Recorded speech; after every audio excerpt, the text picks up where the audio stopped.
Rowdy, combative, even some violence in town halls across the country yesterday. That first clip you saw was from Georgia at a town hall for Congresswoman Marjorie Taylor Greene. At least 6 people were escorted out by police.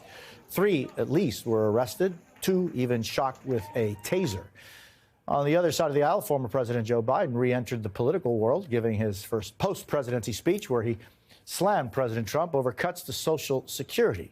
Joining us now is Julie Roginski, Democratic strategist, author of the Salty Politics newsletter, and Lindsey Draft, former regional finance director for Mitt Romney's campaign. I thank you both for being here with me. Lindsey, there's a longer moment from Senator Grassley's town hall where he was pressed about the lack of due process for Abrego Garcia case. Let's listen to that. Are you going to bring that guy back from El Salvador?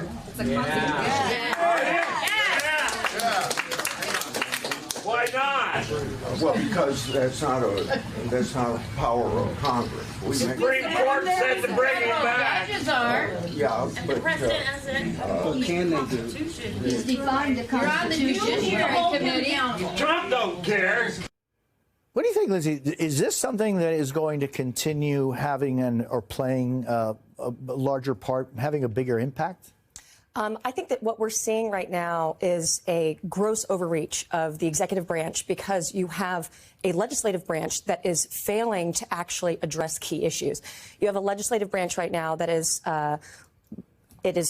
having people in Congress who are there from gerrymandered districts with closed primary systems. They are scared to do anything because they're scared to lose their jobs. I give great kudos to Senator Grassley for hosting this town hall and Congressman Mast.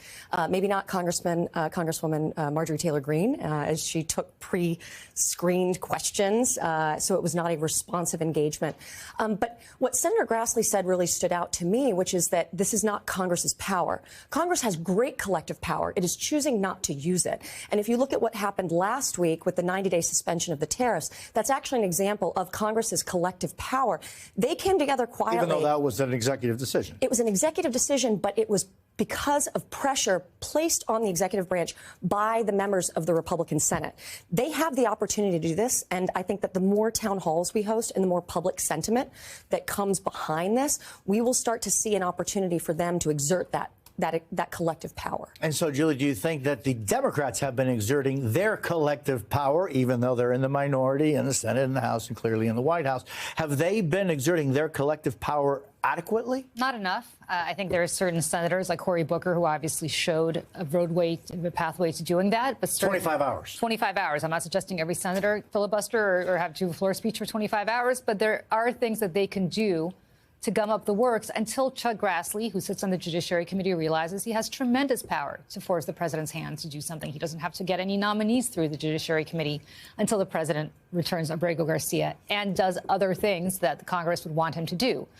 Democrats need to understand that this is not a time to sit and have a kumbaya moment with Republicans on anything. They need to gum up the works and use every legislative means at their disposal to gum up the works until this lawlessness ends. And gum up what works? And to what degree do you gum up? How do you gum up There is the nothing works? going on right now. Well, first of all, they have many recourses, especially in the Senate, to be able to do that, right? Cory Booker showed one pathway to doing that. They have blue slips they can do and appointees. There are many, many things that they can do. Not enough, obviously. They're in the minority, but there are tactics that they can take. The problem here is that this is a president that is completely lawless, whether it's Abrego Garcia, whether it's these renditions without any due process, whether it is allowing Elon Musk to steal people's personal information, whether it is effectively stopping... Steal people's? Of course. He's got people from DOJ coming in to all of these departments, taking people's personal information, doing God knows what with it. They have no authority to be able to do that, but they're doing that right now. You have people coming in right now and cutting off workers of Social Security agencies so that people can't apply for those Social Security benefits. There are all sorts of things that are happening right now that are completely outside the norm. And until Congress realizes that they need to act as a co-equal branch of government and stop bending the knee to this executive, we're not going to be able to stop any of this from happening, and our democracy is going to be slipping away. I want to play for you part of what former President Biden said in his first speech since leaving the White House. Take a listen. Social Security is more than a government program. It's a sacred promise. We made it a sacred promise. Fewer than 100 days, this new administration has done so much damage and so much destruction. Lindsay, is this a message that's going to be getting through? I mean, is this part of the consistent message of Democrats? It's not going to be a message that's getting through, and the Democrats don't have a consistent message. You're looking at the former president speaking out for the first time since he's left office, and Democrats are receiving this with very mixed emotions. This is a man they hold in high regard and they love very much, but at the same time, they blame him for exactly where we are right now as a nation. I have to disagree, Julie, with the idea that Democrats need to be gumming up the system. I think actually we have a great opportunity right now as Americans, and especially in our legislative branches, to come together to advance real long-term solutions. How do you do that, though? You have to caucus together, and you have to be willing to take votes that might lose you your job. These folks are all worried that they're going to come back into their districts and they're going to get primaried either from the left or the right. And if you look right now at the crowds that AOC and Bernie Sanders are getting together, this furthers our idea here that the Democratic Party doesn't have a strong identity, and they're having a very difficult time building a coalition. Instead of working to build those coalitions just within the parties, how about a coalition of Americans? You know, and you were speaking about that. I mean, let's take a look at the scene in California. I mean, this was just yesterday, and we're talking about thousands of people. 30,000 came out to rally with Senator Sanders and Congresswoman Alexandria Ocasio-Cortez. Here's a bit of what was talked about there.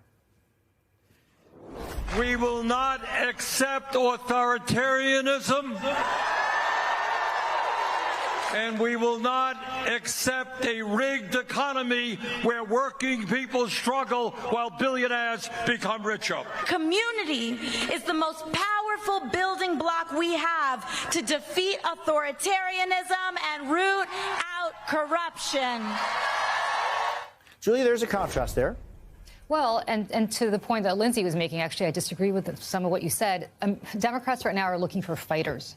And Bernie Sanders and AOC, who are not necessarily everybody's cup of tea in the Democratic Party, are gaining so much traction right now, including from establishment people like me, because they're fighting, because they're not doing what Chuck Schumer did a month or so ago, where he's going along with a continuing resolution to fund this government. People are looking in the Democratic Party for somebody to stand up to Donald Trump effectively. They're not looking for anybody to make common cause with a man who's destroying our democracy, not even piece by piece, but in the last almost 100 days, almost wholeheartedly. And so this is what Democrats need right now. This is what they're fighting for. This is what they're thirsting for. And I strongly urge Democrats in the Senate and the House to take a look at what Bernie Sanders and Alexandria Ocasio-Cortez are doing and emulate it, because what voters want right now is somebody to stand up to the horror show that's been inflicted on this country for the last, 60, 70 days. Well, and I look at what's coming out of the DNC right now politically. I think that the chairman of the DNC acknowledges that there is not a figurehead right now for the Democratic Party. And these far left progressive voices are not resonating with the majority of Americans, which is why the Harris campaign tacked so centristly in terms of really to the center in her messaging as a candidate. And you've got now the chairman of the DNC saying they're going to actively primary people within their own party. The party system itself has taken our democracy from us as American voters. So gumming up the system and playing games in the short term is not going to fix it. I wish we could continue our conversation. We will going forward. I thank you both so very much.